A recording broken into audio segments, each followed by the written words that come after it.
Bonsoir, on est vraiment très heureux d'être là ce soir, même si c'est une soirée un petit peu particulière.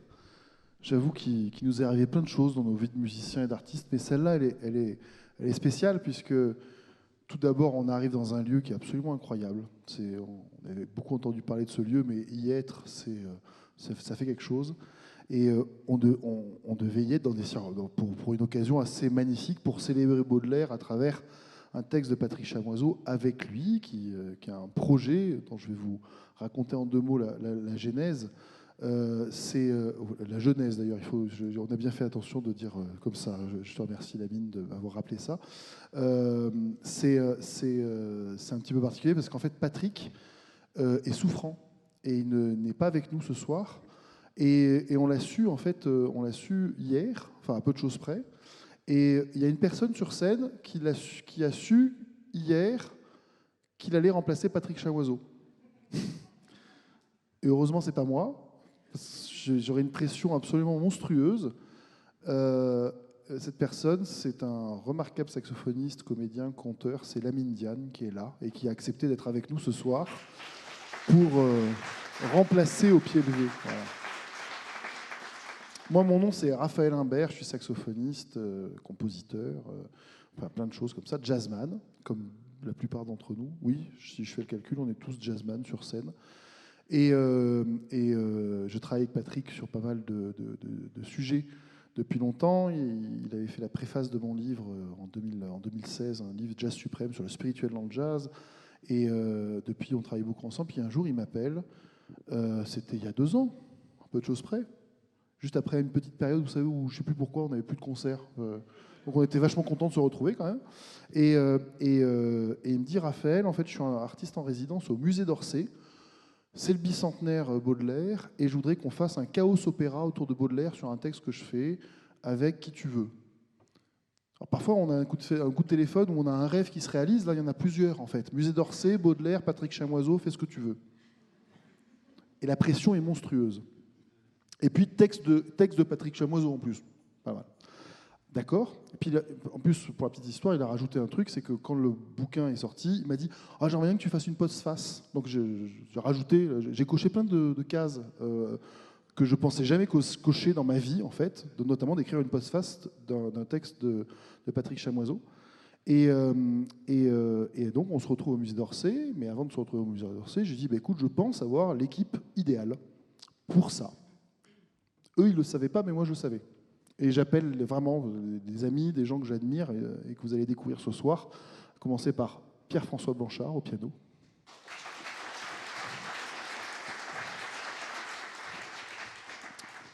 Sony Troupé aux percussions.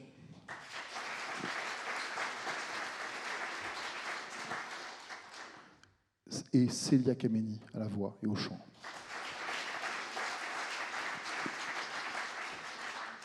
Et on est arrivé au musée d'Orsay et on est monté sur scène sans trop savoir ce qui allait se passer. Il y avait plein d'invités. On avait Abdal Malik, on avait plein de gens. Et c'est le principe du chaos opéra qui est lié dans la tradition de ce que connaît Patrick Chamoiseau, qui est lié à cette filiation avec Édouard Glissant, où eux-mêmes faisaient ce genre de choses avec Bernard Lubat, qui est un très grand jazzman français, peut-être le plus grand encore vivant, qui a un festival à Uzès, où en fait il montait sur scène avec des poètes comme Glissant, comme Chamoiseau, plein de poètes comme ça, et ils montaient sur scène et ils improvisaient en quelque sorte un opéra, un chaos opéra poétique et musical grâce au jazz. Et là, Patrick il dit je veux faire ça, et pour moi Baudelaire, jazz. Vous rajoutez un E, vous pouvez le faire en verbe, vous pouvez faire ce que vous voulez avec le mot jazz. Et quand même, enfin oui, d'accord, Patrick, c'est bien.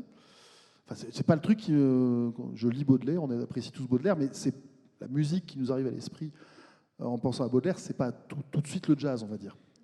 Et d'ailleurs, je me rappelle très bien les réunions avec les gens du musée d'Orsay. Ils étaient ah oui, d'accord, ok, très bien. Et maintenant, on transmet la bonne parole et on a fait une vraie découverte qui est digne d'une découverte archéologique, c'est que Baudelaire jazz et Baudelaire swing en fait.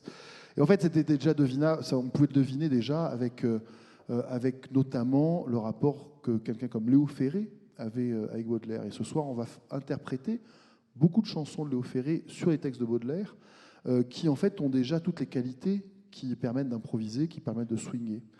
Baudelaire est aussi sans aucun doute un des auteurs, si ce n'est l'auteur français du 19e siècle, qui a le plus inspiré les compositeurs classiques de la même époque, au 19e et au 20e siècle. Il y a plusieurs centaines, je crois que ça se chiffre même, j'avais fait le calcul, à près de 500 chansons, leads, chants lyriques qui ont été inspirés par, ou écrits vraiment sur les textes de Baudelaire. En anglais, en allemand, dans toutes les langues, essentiellement en français, mais par des compositeurs du monde entier. Donc en fait, il y a un lien très fort de Baudelaire avec la musique. Et d'ailleurs, ce soir, on va en donner un exemple en chantant le chant d'automne, sans aucun doute un des plus beaux textes de Baudelaire, sur une des plus belles mélodies qui ait jamais été composée par Gabriel Fauré. Donc c'est Fauré-Ferré, il ne faudra juste pas se tromper en fait dans le.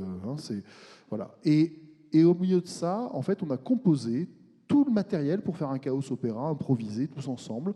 Vous verrez, vous allez peut-être reconnaître quelques petits thèmes de jazz aussi, du free jazz, des improvisations. Voilà, on va s'amuser avec ça pour démontrer non seulement par la musique que Baudelaire jazz, mais aussi, et c'est le texte de Patrick, qui va donc être dit à quelques extraits par Lamine, pour montrer cette filiation-là à travers cette histoire, à travers cette association qui paraît un peu étonnante au départ.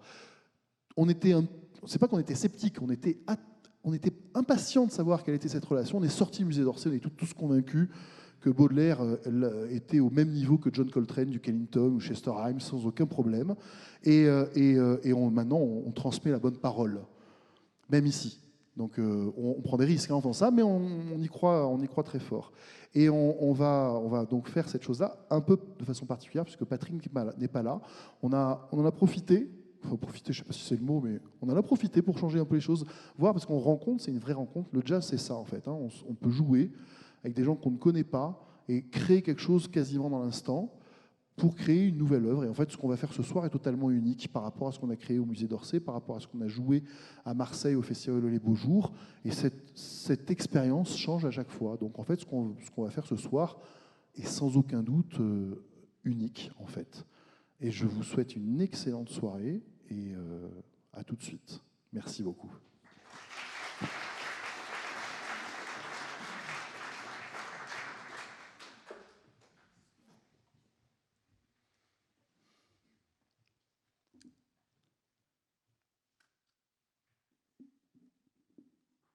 Ce soir pensif, comme vous au chevet d'Andromaque, je serai un errant qui approche de votre stèle.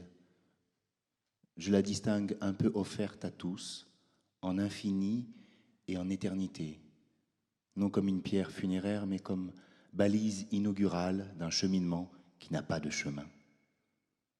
Pourquoi votre œuvre s'érige en cygne et nous demeure en stèle? C'est qu'elle signale, hors du temps, hors espace, du profond d'un esprit, du large d'un cœur, dans le mieux et le pire, au bout de longs échos, ce qui fut le lieu d'une visite de la beauté. Déclencher une telle visite reste l'épiphanie de la pratique d'un art. C'est notre vœu à tous, savoir la mériter et la grâce de toute grâce.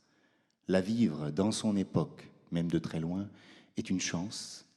L'identifier, même si longtemps après, est un devoir, notre devoir d'humanité.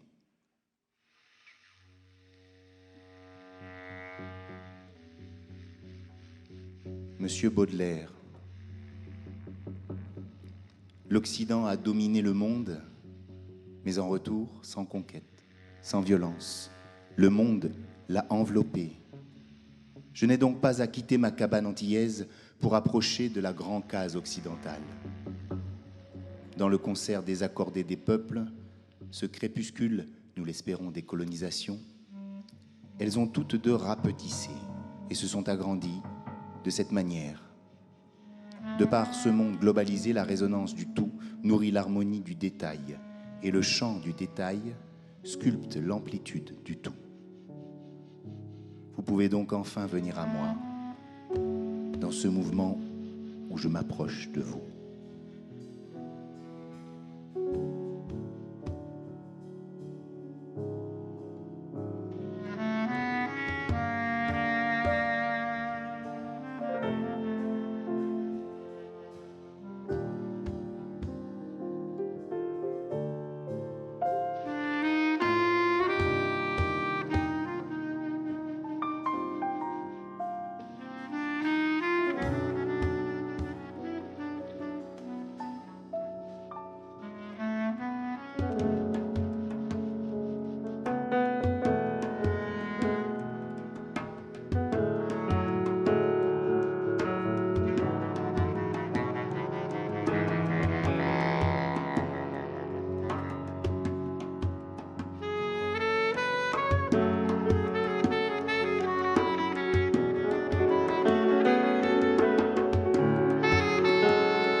Pas de remède à la douleur si tu ne sais pas la prendre.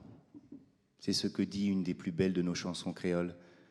Dans la cale du bateau négrier et dans les plantations esclavagistes, nos ancêtres durent les prendre, cet ennui, ce spleen, la peine, cette douleur. Ils ne purent que les prendre. Ils résistèrent avec, ils existèrent ainsi. Ils le firent d'une sorte que vous auriez aimé. Ils firent rythme, ils firent danse, ils firent chant, et pour tout dire, ils firent musique. Leurs musiques ont donné un langage bien au-delà des langues. Dans ce langage s'est forgée une parole solitaire, orpheline, celle du conteur créole. En retrouvant ainsi le verbe fondateur des vieilles cosmogonies, ils se sont réinstallés dans leur humanité, en rythme, en mouvement et en son. Ils se firent créateurs. Ils savaient peut-être obscurément qu'aucune sublimation de la douleur ne peut aller à devenir si elle n'est pas en soi un acte de création. Cela veut dire que la vraie résistance doit accorder en elle un grand désir de dépasser le crime auquel elle se confronte, et donc, comme vous l'avez fait, Monsieur Baudelaire, de transformer la pire des boues en or, la douleur en élan de l'esprit. C'est pourquoi nos pères, entrés en résistance, ouvrirent dedans les plantations un espace, un cercle éclairé de flambeaux, animé de tambours, qui fut dédié à la seule création, création de leur corps, création de leur voix, création de leur langue, et donc dédié à la beauté, et qu'ils nommèrent la ronde.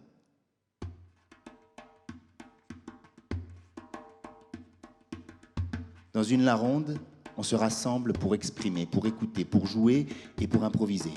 En finale, pour cheminer en création ensemble.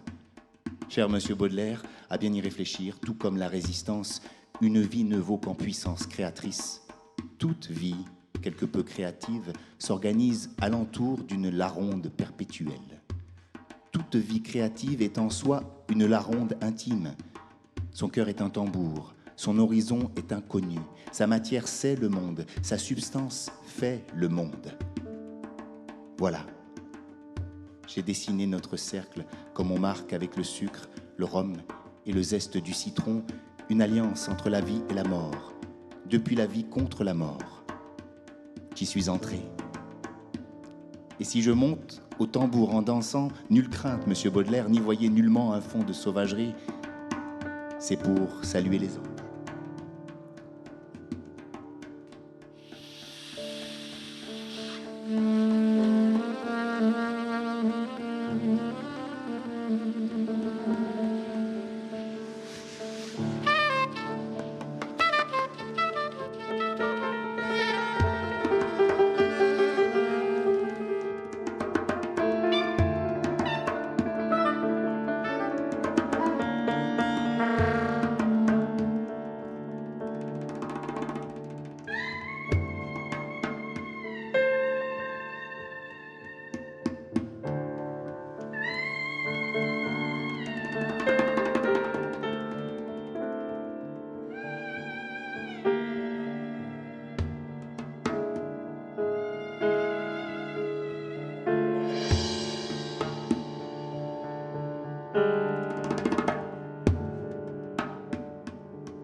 Souvent pour s'amuser, les hommes d'équipage prennent des albatros, vastes oiseaux des mers, qui suivent indolents, compagnons de voyage, un navire glissant sur des gouffres amers.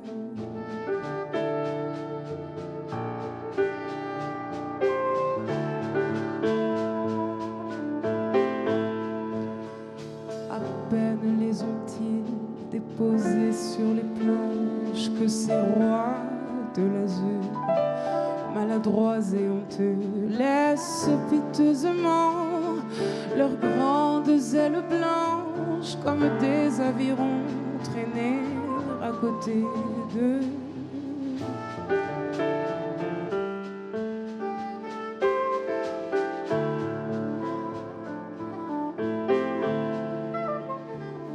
Ce voyageur ailé, comme il est gauche et veut, lui n'a guère si beau qu'il est comique et laid. L'un agace son bec avec un brûle-gueule, l'autre mime en boitant l'infime qui volait.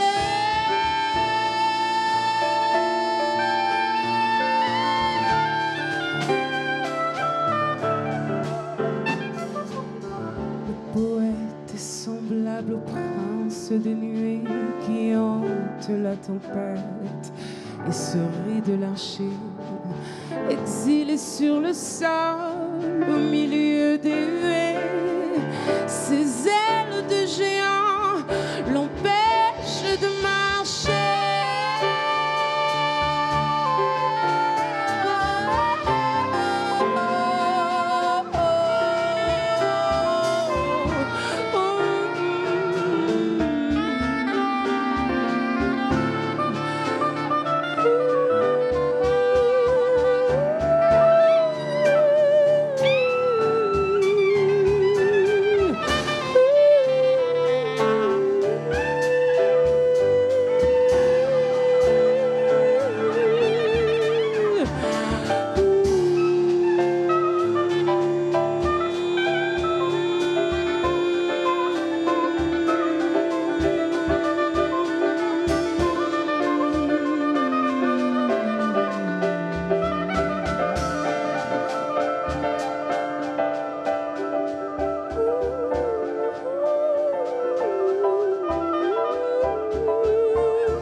Dans les images qui nous sont communes, votre paquebot se mélange à 1000 autres navires, plus anciens, bateaux de découvreurs, bateaux de conquérants, et puis surtout, bateaux de négriers.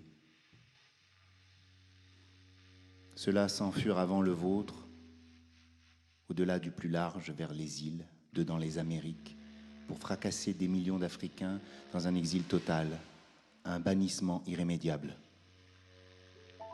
Monsieur Baudelaire, dans votre création, je devine aussi de ces irrémédiables du bannissement et de l'exil. Vous avez si souvent magnifié les abîmes et les gouffres. J'ai si souvent récité « Homme libre, toujours tu chériras la mer ». La mer est ton miroir, tu contemples ton âme dans le déroulement infini de sa lame, et ton esprit n'est pas un gouffre moins amer. Ou encore « Homme, nul n'a sondé le fond de tes abîmes. Ô mer, nul ne connaît tes richesses intimes. Tant vous êtes jaloux de garder vos secrets. » Les abîmes et les gouffres seront chez vous intérieurs, métaphores inspirantes, climat intime, émotions décidées, offertes incandescentes aux imaginations. Chez les Africains, des terribles bateaux, ils seront infligés. Mais qu'ils soient forcés ou ordonnés par l'âme, accusés par les chairs ou captés au poème, leurs effets restent les mêmes. Qui les éprouve se retrouve jeté par-dessus bord, jeté de la vie, jeté du monde, jeté de toutes choses précédentes qui ne sont plus que révoquées. Ces mots me sont restés sans doute parce que vos abîmes et vos gouffres rejoignaient en moi ces bateaux négriers dans lesquels la mort était l'unique démiurge. Ô négriers, négriers, qu'aucune honte sur vous ne soit jamais tarie.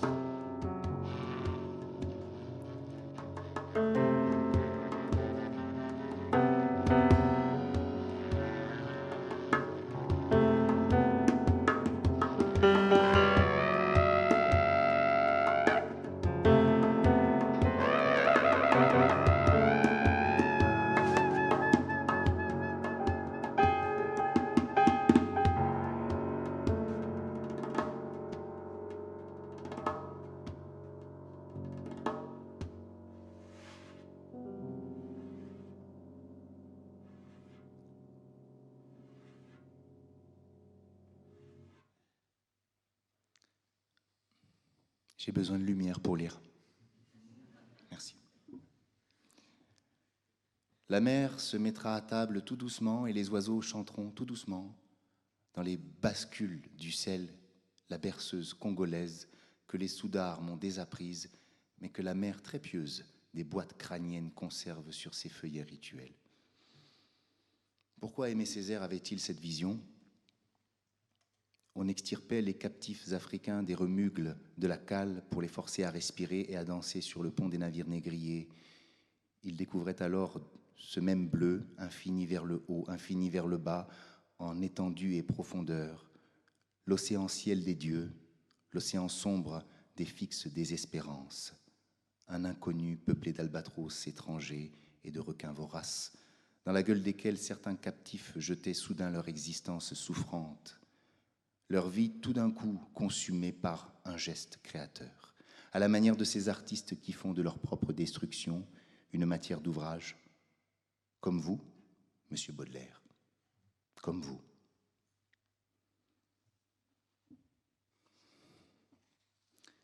Vous disiez, Monsieur Baudelaire, amer savoir celui qu'on tire du voyage, c'est vrai. Une renaissance à l'inconnu n'est pas facile à vivre. L'amertume initiale du nouveau demande à être apprivoisée. Mais pensez à la diversité africaine, concassée par le gouffre des bateaux négriers, qui se vit éclaboussée sur toutes les rives du monde. Ceux qui survivront à cet immense voyage, habités par la mort, éveillés par la mort, ne pouvant persister dans ce qu'ils avaient été, se verront obligés de renaître, d'opérer un jaillissement dans le vaste effondrement de ce qui fait l'humain. Glissant appellera ce phénomène une digenèse, une genèse en diversité.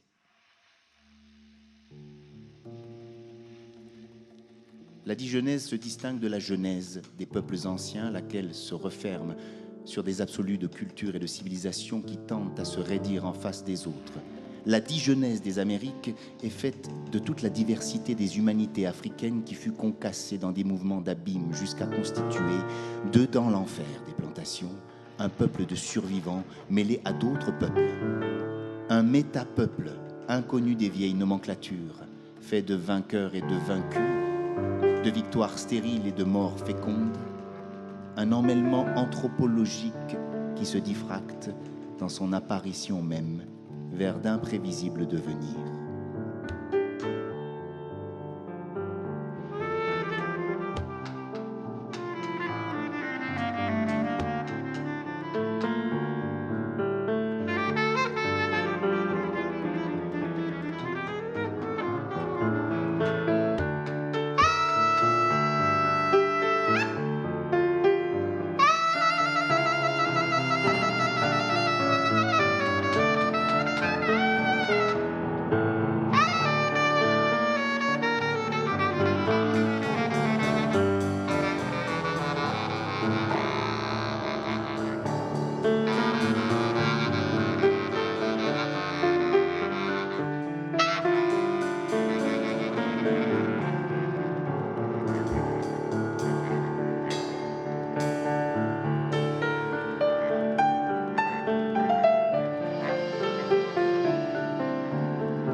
Bientôt, nous plongerons dans les froides ténèbres. Adieu, triste clarté de nos étés trop courts. J'entends déjà avec un choc funèbre, le bois retentissant sur le pavé des cours. J'écoute frémissant, chaque bûche qui tombe, l'échafaud combattu n'a pas d'écho plus sourd. Mon esprit est pareil à la tour qui succombe sous le coup du bélier, infatigable et lourd. Il me semble percé par ce choc monotone qu'on cloue à grande hâte un cercueil quelque part.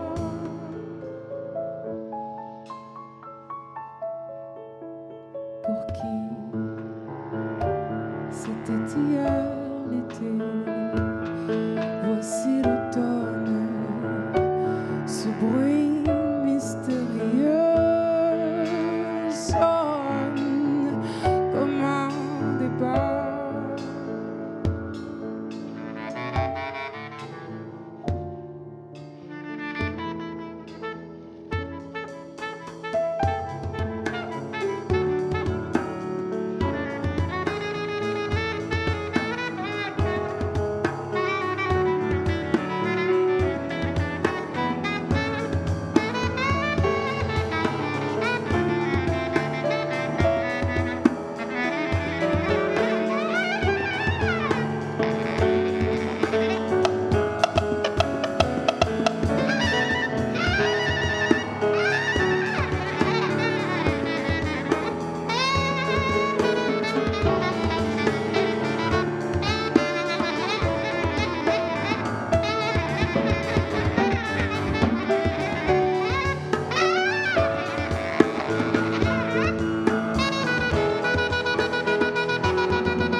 De volontiers la lumière verdâtre,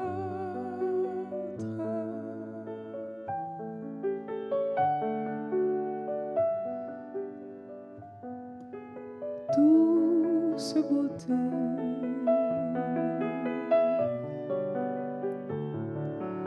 mais aujourd'hui tout m'est amer.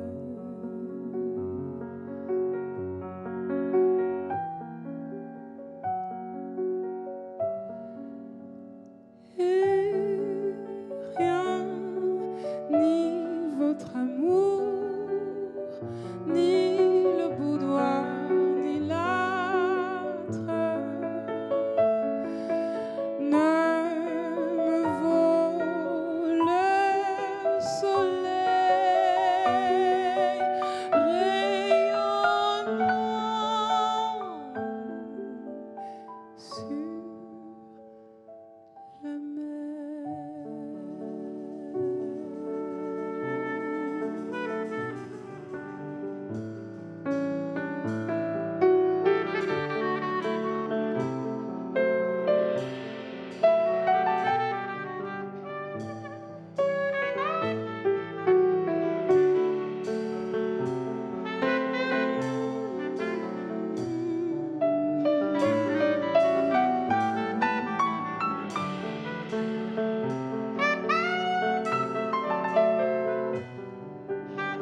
Monsieur Baudelaire, la plantation esclavagiste est un monstre gémellaire comme vous les aimiez. Elle possède une face crime et une face improbable, une face mort et une face vivante. Elles sont inextricables et confirment ce que disait Héraclite de la vie et de la mort, sœurs ennemies, se gavant l'une de l'autre. Dans la face mort, la vie a disparu, le déshumain, cette industrie de l'inhumain, hoquette ses basses œuvres. Dans la face vivante, les surgissements se mêlent aux renaissances. Ce sont des phénomènes que l'intention esclavagiste et coloniale n'aurait pu concevoir. Leur lieu majeur fut nos larondes, ces cercles de création entourés de flambeaux où nous vous accueillons ce soir. Ceux qui enduraient les fers de l'esclavage organisaient ces cercles autour de leur tambour. Ce dernier était l'instance centrale des rythmes du corps et de l'esprit, ces conjonctions indémêlables d'où surgissent les musiques. Sur ce socle stimulant, nos ancêtres créateurs débandèrent les improvisations de leurs gestes, de leurs danses, de leurs chants, de leurs contes. Ils invoquèrent en fait les éruptions de cette force génésique, jamais facile à contrôler, jamais facile à métaboliser, mais à laquelle votre œuvre, de grand courage, s'est appliquée sans faille, l'inconnu. Vous aimiez les symboles. Ils relèvent du poétique car ils rassemblent de haute complexité sans jamais les réduire. Ils concentrent et diffractent en même temps. Ils saisissent le sensible et libèrent l'esprit en même temps. Dans une laronde des plantations et surtout dans la vôtre ce soir, le tambour symbolise l'échappée au gouffre esclavagiste. Objet sacré, totem déchu, il figure non pas les dieux africains qui alors avaient été perdus, mais ce qu'il en restait de plus puissant et en finale de réhumanisant. Je veux parler de la polyrythmie. Cela devrait vous convenir. Vous avez été une de ces personnes que les musiciens aiment, un maestro des rythmes. Vos rhapsodies, vos prosodies, votre cavalcade de sons, de résonances, de mouvements, de cassures, de bric-à-brac, de vos saisies et de vos thèmes, cette liberté totale qui mélange les contraintes et corrompt des monuments jusqu'alors intouchables, cette force libertaire qui respecte la forme pour abolir la forme, relève d'un surgissement analogue à ce qui se produisit durant la nuit esclavagiste. Ô maestro des rythmes,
tant que la nature en sa verve puissante concevait chaque jour des enfants monstrueux. J'eusse aimé vivre auprès d'une jeune géante, comme au pied d'une reine. Un chat voluptueux,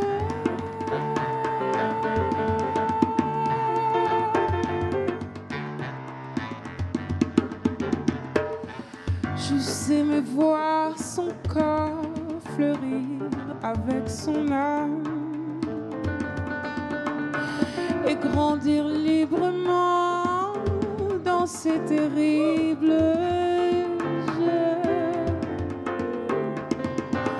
Découvrir si son cœur couvre une sombre flamme aux humides brouillards qui nagent dans ses yeux.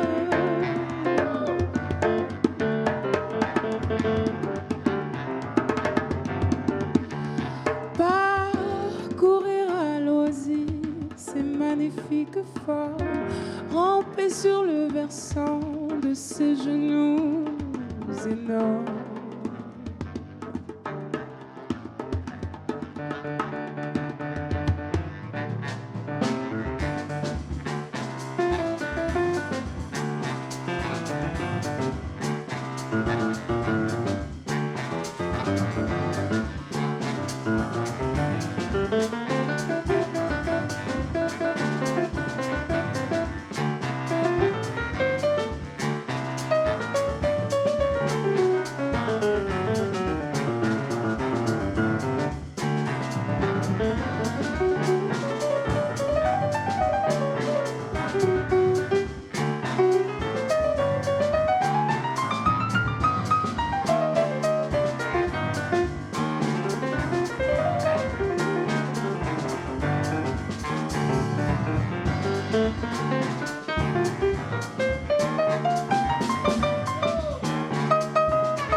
Et parfois en été, quand les soleils malsains la font s'étendre à travers la campagne, dormir nonchalamment à l'ombre de ses seins, comme un amour paisible auprès d'une montagne.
Dans la plantation esclavagiste, la polyrythmie africaine investira toutes choses, toutes les prières apprises, tous les chants imposés, ordonnances infligées, damnations avalées.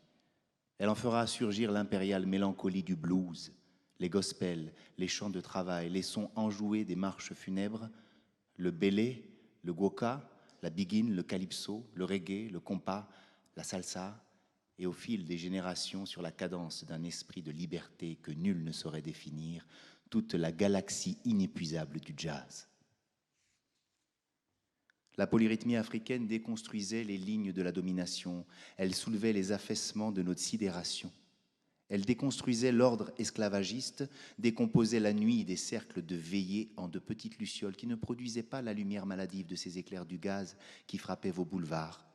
Elle soulevait l'espérance, tout le sensible et tout le douloureux vers l'inconnu des devenirs, vers le symbole d'un idéal presque identique au vôtre, sans Dieu, sans nom, ouvert à tout et sans adresse connue. La polyrythmie africaine libère infiniment. Quand un homme se libère, il devient créateur de lui-même et créateur du monde dans lequel il espère. Quand un musicien, par chez nous, se libère, il s'invente lui-même, se rumine. Il explore au moment où il joue ce qu'il est en train de devenir, ce qu'il a ruminé. En clair, improvise. Il joue ce qu'il devient et devient ce qu'il joue. Composition instantanée, toujours d'une complexité inouïe. Dans cette rencontre des devenirs qu'étaient les Larondes, nos ancêtres créateurs invoquèrent non pas le diable, votre vieil ami, mais bien votre complice, l'inconnu. Toute improvisation, Monsieur Baudelaire, est un grand bond d'autorité, un bond créatif dans l'inconnu. Notre danse inaugurale de réhumanisation associée au volet du tambour fut celle d'une remise en contact corporel avec le continent perdu, avec l'Afrique, et donc avec ce que l'ordre esclavagiste cherchait à effacer, le mauvais nègre, le nègre riche de sa vieille négriture. Césaire, reprenant à son compte cette réappropriation, se proclamera lui-même nègre fondamental, faisant ainsi de l'injure triomphante l'arme d'un défi orgueilleux. La création, c'est aussi cela, une proclamation dans l'impossible, dans le déchu ou dans l'inattendu. Votre bohème, votre dandysme au cœur de votre débauche, vos amours auréolés de haine, votre ombre qui fait lumière, nous semblent de cette nature. La polyrythmie africaine défait le stable des réalités. Elle appelle les forces invisibles du réel. Elle brouille les rigidifications mentales. Elle préside aux parades de la transe, de la plus grossière à la plus noble, de la plus inspirée à la plus animale. Elle précipite des forces qui permettent à l'esprit soudainement aux abois de se trouver des lignes de fuite.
Je vous vois dans un labyrinthe de passages, une mosaïque d'espace et de temps à peine synchronisés, de passé mort, de présent informe, de brume sale et de lueurs métalliques, de saisons dépourvues d'enthousiasme dans la grisaille du zinc.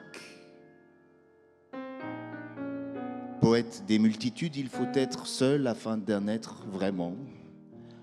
Amateur d'artifices et de femmes hébétées au-dessus de l'absinthe, contemplateur des splendeurs illisibles dans le crime rougeoyant des soirées, Monsieur Baudelaire, vous quittiez la nature jusqu'alors décisive pour dessiner une autre apparition, celle où le dandy à cheveux verts, errant sans eau dans ses transmutations, devinait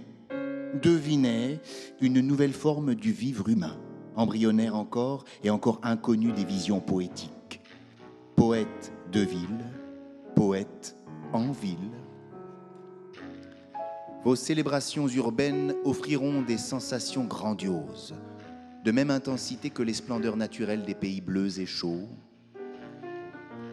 Dans les affaissements de votre ennui et des mélancolies, dans l'éclatement des vitres désenchantées d'un mauvais vitrier, vous mélangiez de contradictoires équivalences sous un ciel qui n'ouvrait plus à rien, juste posé sur la ville en couvercle, et dont il fallait deviner l'enchantement.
L'art est ce vœu esthétique qui s'exerce sur des matières, sur des formes, sur des forces. Les normes du beau dominant les installent toujours dans de stériles fixités.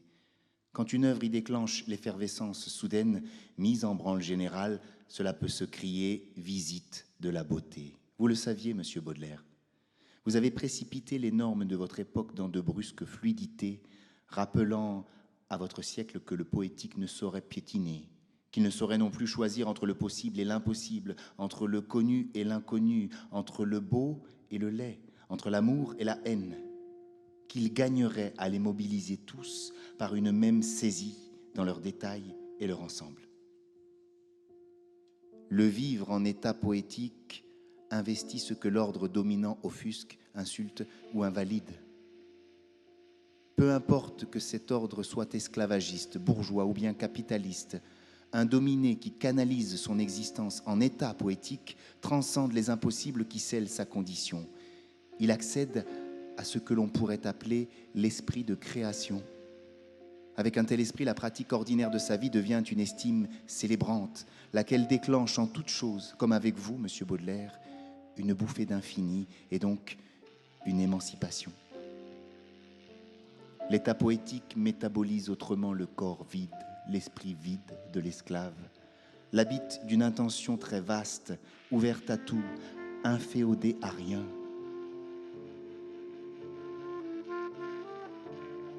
Le conteur en devenir va observer, contempler, éprouver, élever sa survie sans parole à de plus hautes intensités, celle qui regarde toutes les choses, de la plus vile à la plus noble, sous la focale d'une émerveille, celle qui remarque de la lumière dans l'ombre, de l'ombre dans la lumière, qui font traverser les miroirs et soulever l'inconnu dans toute matière, dans toute forme, dans toute révélation de force.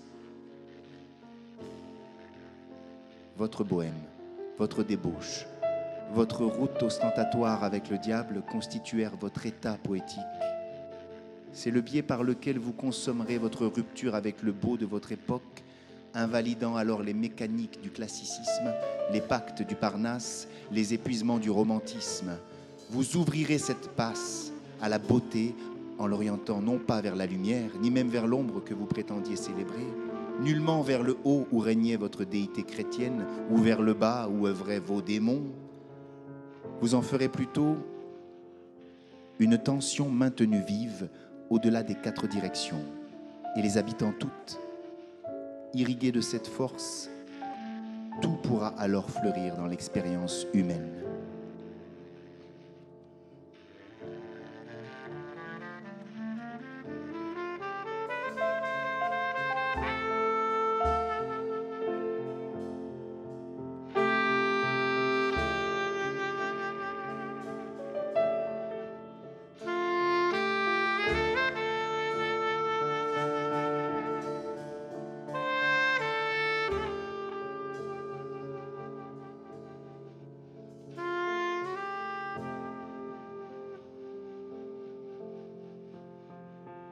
Nous aurons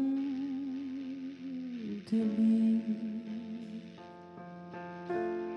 pleins d'odeurs légères, des divans profonds comme des tombeaux et d'étranges fleurs sur des étagères écloses pour nous sous des ciels plus beaux.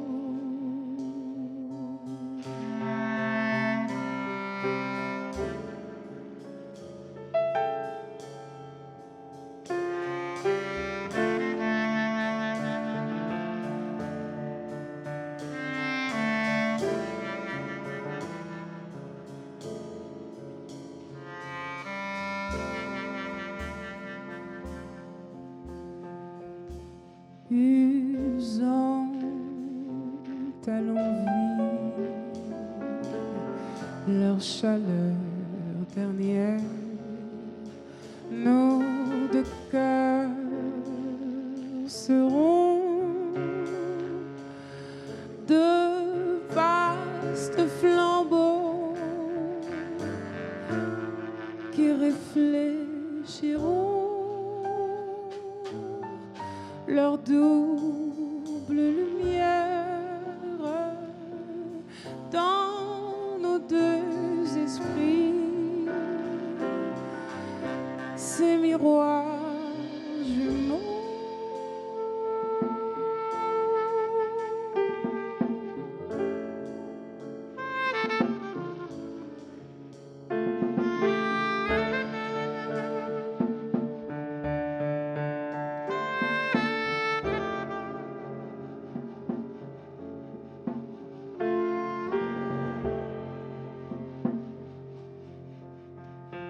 Un soir fait de roses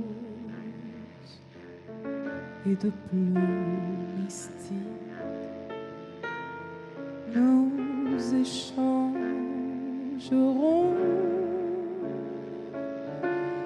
un éclair unique comme un long sanglot,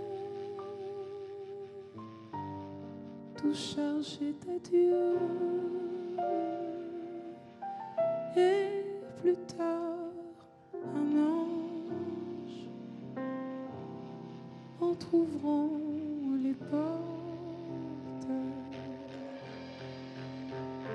viendra ranimer, fidèle et joyeux, les miroirs ternis et les flammes mortes.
Le jazz n'est pas un récit, il tisse sans fin la narration d'un grouillement de possibles, de lignes de fuite sans horizon. Le jazz est la saisie toujours recommencée d'un état impensable du réel. En entrant dans le cercle d'une Laronde, le conteur primordial se positionnait entre deux infinis, entre les anges et le tambour. Les anges qu'il saluait en entrant symbolisaient la bienveillance, la bonté et la grâce, l'innocence perdue en quelques contrées inaccessibles. Le tambour figurait les dieux et le pays perdu. Cet instrument parvint à se maintenir dans le gouffre des navires négriers, dans le travail des champs de canne et dans les ateliers, dans le blues des mélancolies noires, jusque dans les galaxies urbaines protéiformes du jazz. Dans le rythme, il ouvrait la démesure d'une démesure, de fait une violence créatrice, seule à pouvoir démanteler les corps asservis, déclencher la danse, affranchir l'esprit, offrir de la magie à la gorge du chanteur, accorder une grâce au langage du conteur.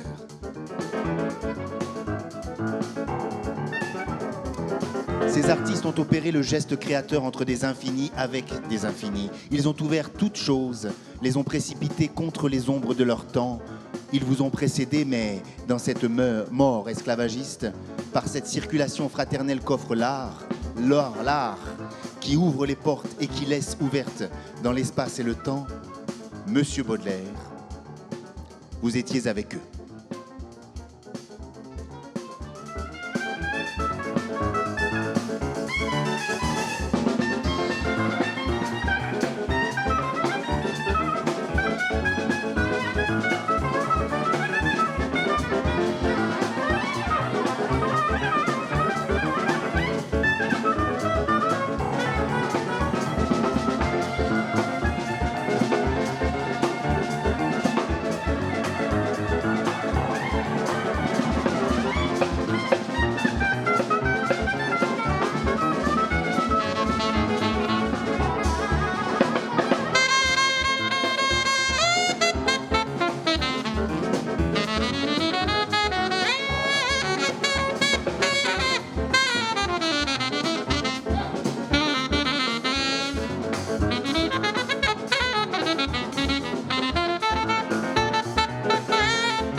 Il est des parfums frais comme des chairs d'enfants, doux comme les hautbois, verts comme les prairies, et d'autres corrompus, riches et triomphants. Monsieur Baudelaire, nos histoires humaines se sont longtemps ignorées, combattues, puis sous la grande frappe occidentale, elles se sont croisées, décroisées, emmêlées. Aujourd'hui, au-delà de la mise en contact, elles s'ouvrent enfin à la possibilité de se rencontrer. Une rencontre, un échange où l'on changerait, ainsi que le disait Glissant, sans pour autant se perdre ou se dénaturer. Le monde de la relation d'où je vous parle, qui est déjà là mais qu'il nous faut parfaitement concevoir, ne possède plus de hiérarchie, ni centre, ni périphérie, ni haut, ni bas, ni métropole, ni outre-mer. De ces aberrations, il ne conserve que de vieilles cicatrices, des persistances sans âme qui atteignent l'absurde dans leur propre virulence. Je vous parle donc depuis un devenir, celui d'une planète minuscule, perdue dans la banlieue d'une petite galaxie, les deux faisant partie d'un vaste inconcevable. Elles sont toutes deux porteuses du mystère de la vie en ses diversités et ses incomprenables. Je vous parle depuis ce moment de nos imaginaires où nous les conscientiserons fragiles, communes et partagées, avec pour seule balise qui vaille les grandes visites de la beauté.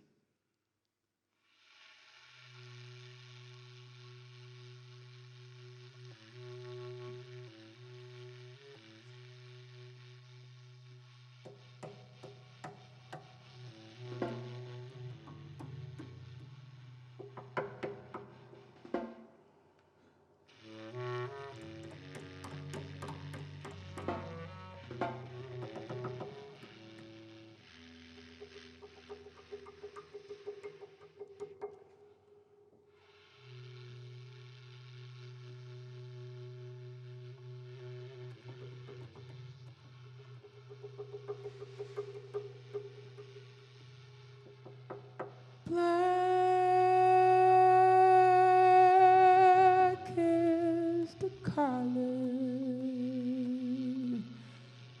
of my true love's hair.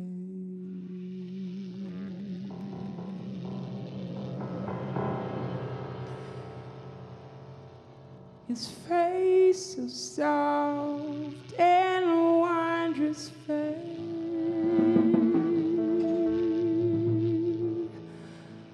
The purest eyes and the strongest hands.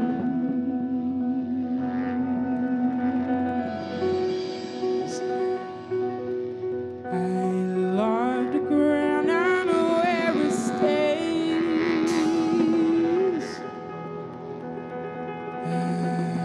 I love the ground and where it stands.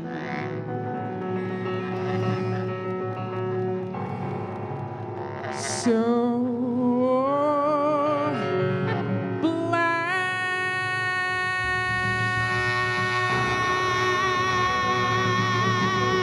is the color of my true love's hair, of my true love's hair, of my true love.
that the time will come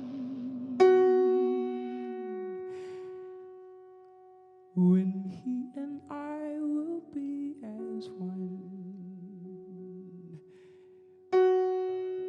When he and I will be as one.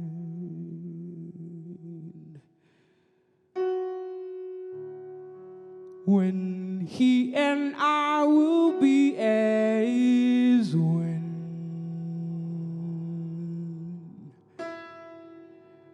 So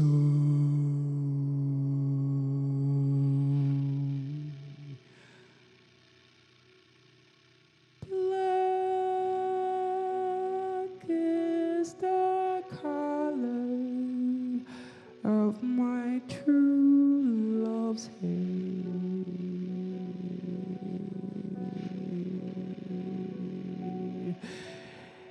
Of my true love's hair.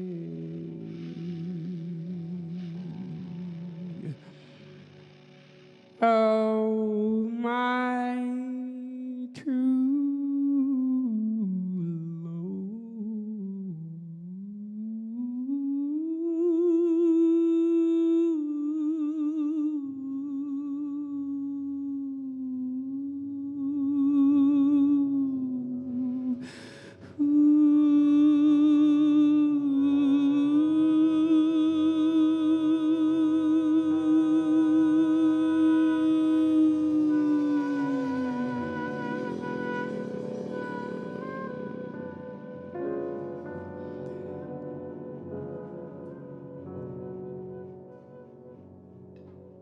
Les visites de la beauté ne connaissent pas de frontières. Aucun mur ne peut les arrêter. Elles ne sont pas universelles, elles sont valables pour tous. Cela veut dire qu'elles ne laminent jamais les différences, qu'elles les renouvellent dans de l'inattendu, du bouleversant terrible, du toujours neuf infiniment. Elles sont le lieu démesuré où nos rêves recommencent, nos vouloirs, nos devenirs aussi, âme sauvage de cette planète qu'il nous faut maintenant magnifier avec le tout vivant. Que tombent les murs.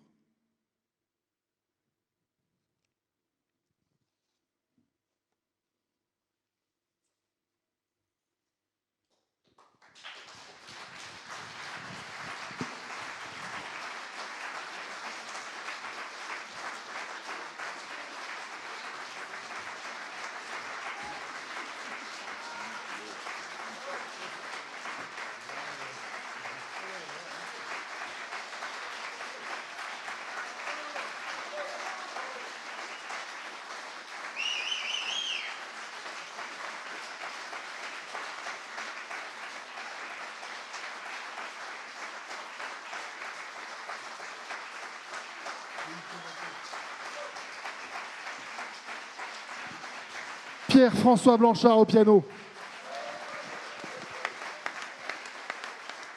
Sonny Troupé aux percussions. Celui qui ne savait pas encore qu'il était là encore hier matin, c'est Lamine Diane, s'il vous plaît, au saxophone et récitant.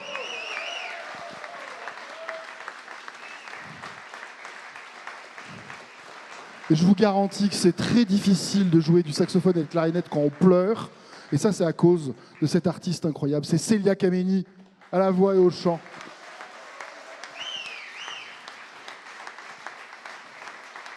Et vraiment, on tient à remercier toute l'équipe de la Fondation Yann Michalski, à commencer par Vera Michalski-Hoffmann, Nathalie Grareno, Aurélie, Eric, Jérôme et Gangel à la technique. On les applaudit très très fort parce qu'ils ont assuré grandement, hein, parce qu'ils ont improvisé avec nous. James, c'est le cuisinier, et ça, c'est très important pour nous. Vraiment très important. On l'applaudit très fort aussi. Et vraiment, faire ce genre de choses, on ne savait pas quoi s'attendre. Moi, j'ai ouvert la porte de la bibliothèque, j'ai regardé, je dis « Ah ouais, on est au bon endroit, quoi, en fait. » Un tonnerre d'applaudissements pour cette équipe, pour ce projet, pour cet endroit, s'il vous plaît. Merci beaucoup. Et j'ai l'honneur, ce qui est une information très importante, j'ai l'honneur de vous dire qu'il y a un pot qui nous attend. Si vous avez encore la force, nous on l'a en tout cas, et on sera ravis de vous retrouver à la sortie de ce je sais pas quoi d'ailleurs, concert, lecture, enfin de ce truc, voilà, de cette rencontre en fait, pour boire un verre tous ensemble. Merci beaucoup. Veuillez applaudir Monsieur Raphaël Imbert, s'il vous plaît.